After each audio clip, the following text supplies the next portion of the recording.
જય શ્રી કૃષ્ણ મિત્રો, આપ જોઈ રહ્યા છો યુટ્યુબ. આપ સૌનું મારી યુટ્યુબ ચેનલમાં સ્વાગત છે.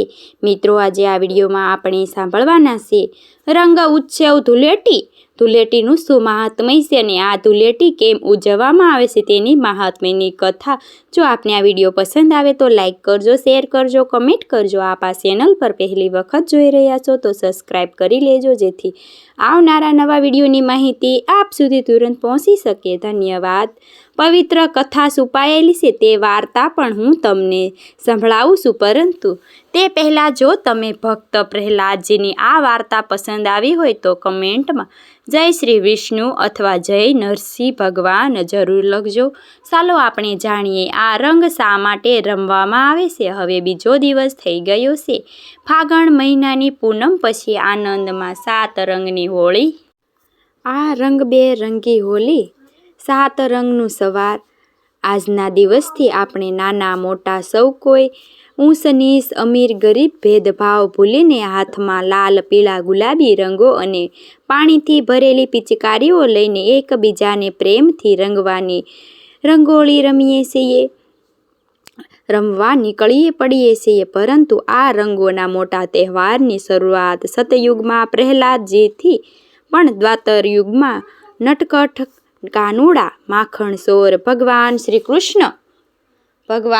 કૃષ્ણએ શરૂઆત કરી હતી. અને તે દ્વાપર યુગના નટખટ માખણચોર ભગવાન શ્રી કૃષ્ણ અને બરસાનેકી લાડવાની રાધા રાણી પવિત્ર પ્રેમથી થઈ હતી. તો ચાલો હું તમને એ સમયની સાથે સીધા દ્વાપર યુગ, તે જાદુઈ અને પવિત્ર વ્રજ મંડળને લઈ જાઉં, જ્યાંથી માટીમાં આજે પણ અનોખા પ્રેમની સુગંધ છે, જ્યાં યમુના માતા પોતાની ભૂલી લહેરોથી સાથે ખળખળ વહેતી રહી છે. કિનારા પર કદમના ઝાડ ખીલી ઉઠ્યા છે અને ગોકુળની દરેક ગલીમાં નાના નાના કનૈયા વાંસળી જાદુઈ અવાજ ગુંજાવી રહ્યા છે, જેને સાંભળીને પક્ષીઓ અવાજ કરવાનું ભૂલી જાય છે અને મોર મસ્ત થઈને નાચવા લાગે છે. દ્વાપર યુગમાં જ્યારે સાક્ષાત ભગવાન શ્રી કૃષ્ણ રૂપે પૃથ્વી પર જન્મ લીધો, ત્યારે તેમનું રૂપ ખૂબ જ સુંદર અને જાદુઈ હતું, પરંતુ તેમનો રંગ શ્રાવણના વાદળ જેવો અથવા મધરાત્રિના આકાશ જેવો ઘેરો શ્યામ હતો. જ્યારે બીજી બાજુ બરસાનામાં રહેવાવાળી રાધાનું રૂપ સાક્ષાત શરદ પૂનમની ચાંદની અને સવારમાં ખીલેલા ચંપાના ફૂલ જેવો ગોરો અને ચમકતો હતો.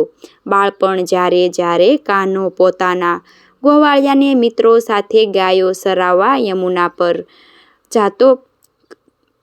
યમુના પાર કરી બરસાને તરફ જાતો, ત્યારે રાધા અને ગોપીઓ કદમની ડાળે હિંચકા ખાતી અને નટખટ કનૈયાને તેના કાળા રંગ માટે પ્રેમથી ચીડવતી હતી. એક દિવસ ફાગણ મહિનાની જ ખીલેલી વસંત ઋતુ, જ્યારે ચારેકોર કેસુડા અને ખાખરા લાલ રંગના ફૂલો ખૂબ જ સુંદર રીતે ખીલ્યા હતા, જાણે જંગલમાં આગ લાગી હોય. ત્યારે શ્રી કૃષ્ણ યમુના કિનારે બેસી પાણીમાં પોતાનો કાળો ચહેરો જોઈને ઉદાસ થઈ ગયા અને રાધાનો ગોરો રંગ અને ગોપીઓનો જોર જોરથી હસવા યાદ આવતા આંખમાં આંસુ સાથે દોડતા નંદ ભવનમાં પોતાના યશોદા મૈયા પાસે પહોંચ્યા.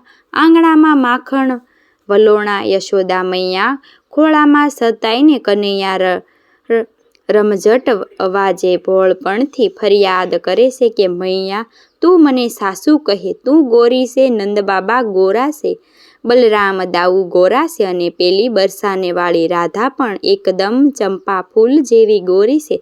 તો પછી હું આવો કાળો શા માટે છું?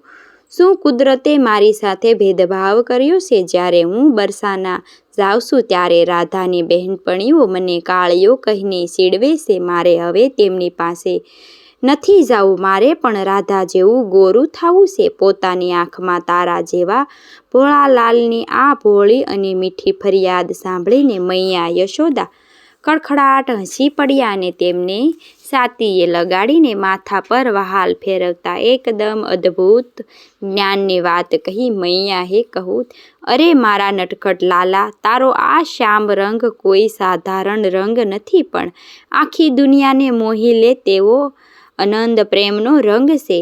વાદળ કો કાળા હોય તે વરસીને દુનિયાની તરસ છીપાવે છે. આંખોને કાજળ કાળું હોય તે જ સુંદરતા વધારે છે. અને છતાંય જો તને રાધાના ગોરા રંગની આટલી જ અદેખાઈ હતી હોય તો તું જા તારા મિત્રો સાથે મળીને તારા મનગમતા રંગો તૈયાર કર અને સીધો બરસાના જઈ રાધાને ચહેરા પર તે રંગ લગાવી દે. જ્યારે તું તેને તારા રંગમાં રંગી દઈશ તો તને બંને સરખા થઈ જશો અને પછી ન કોઈ ગોરું કે રહેશે કે ન કોઈ કાળું. મૈયાનો આ અદ્ભુત અને તોફાની વિચાર સાંભળીને કનૈયાની મોટી આંખો ચમકી ઉઠી અને ચહેરા પર તોફાની સ્મિત આવી ગયું. તેને તરત જ વાસળીના કમરમાં ભળાવી કપડાં સરખા કરીને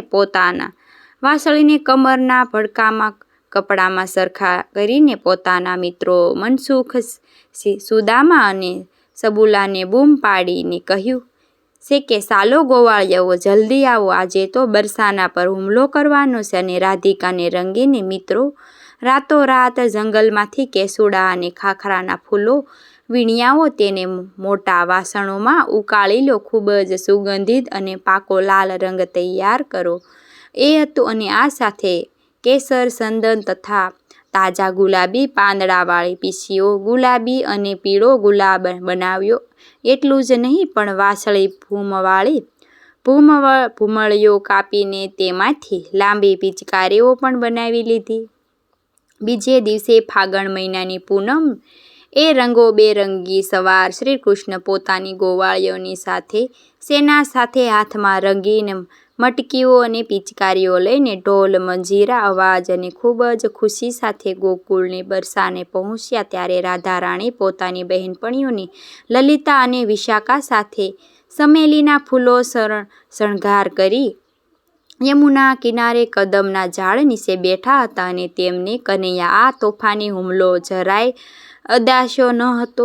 અચાનક હવામાં વાંસળીઓના મીઠા અવાજ સાંભળ્યો અને શ્રીકૃષ્ણને પોતાના વાંસની પિચકારીઓમાંથી તે લાલ કેસુડા રંગની એવી સીધી ધારા રાધાના ગોરા ચાંદ જેવા ચહેરા પર છોડી તે તેમનો ગોરો રંગ, ચહેરો અને સફેદ કપડાં એક જ પળવારમાં લાલ ઘૂમ થઈ ગયા. કૃષ્ણને ઈશારે ગોપીઓ પર ગુલાલની એવી સોડો કે ઉડાડો કે આખું આકાશ મેઘધનુષ્ય જેવું લાલ, પીળા અને ગુલાબી રંગબેરંગી વાદળોની છવાઈ ગયું. અને પહેલાં જ તો તે રાધા રાણીને નવાઈ પામી ચોંકી ગયા, પણ પછી શ્યામનું આ તોફાની જોઈ તેમને પણ તોફાની સ્વભાવ જોયો અને દુપટ્ટો ઝટાકો બોલાવ્યો, અરે કાન્હા, આ શું તોફાન છે? તે મારા સુંદર કપડાં બગાડ્યા અને મને તારી જેવી બનાવી દીધી.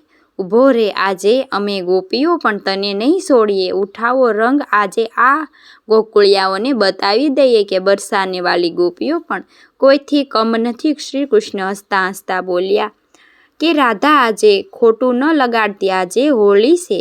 મૈયાએ જ કહ્યું હતું કે તારો ઘમંડ તોડવા હું તને મારા રંગના રંગી દઉં છું. હવે જો આપણે બંને બિલકુલ સરખા લાગીએ છીએ. આજથી માત્ર પ્રેમનો રંગ છે. ત્યારબાદ બરસાને કે ગોપીઓ અને ગોકુળના ગોવાળીઓ વચ્ચે રંગોનું એવું અદ્ભુત યુદ્ધ રમાયું જે વર્ષો સુધી એક જ કાયમી રિવાજ બની ગયો. ગોપીઓ પણ કૃષ્ણને સુગંધિત ગુલાલની નવડાવી દીધા અને સમાજમાં ઊંચ નીચ, ગોરા કાળા બધા જ ભેદભાવોને પ્રેમભર્યા રંગોમાં કાયમિક માટે ઓગાળીને આપણને સૌને એક સરખા બનાવી દીધા. જશોદા મૈયાએ આ નાનકડી સલાહ અને નટખટ કનૈયાની આ મીઠી લીલાએ માખણ જાદુની દુનિયાથી સૌને સુંદર અને જીવંત તહેવાર આપણી પ્યારી હોળી ભેટમાં આપી દીધી. તેથી મિત્રો, આ વર્ષ જ્યારે તમે હોળી રમો ત્યારે માત્ર એકબીજાને ગાલ પર રંગ લગાડવાનું, પરંતુ તમારા મનમાં છુપાયેલા ગુસ્સા, કડવાશ, નારાજગી અને ભેદભાવને પણ એ જ રંગોમાં ધોઈને કાયમિક માટે સાફ કરી દેજો.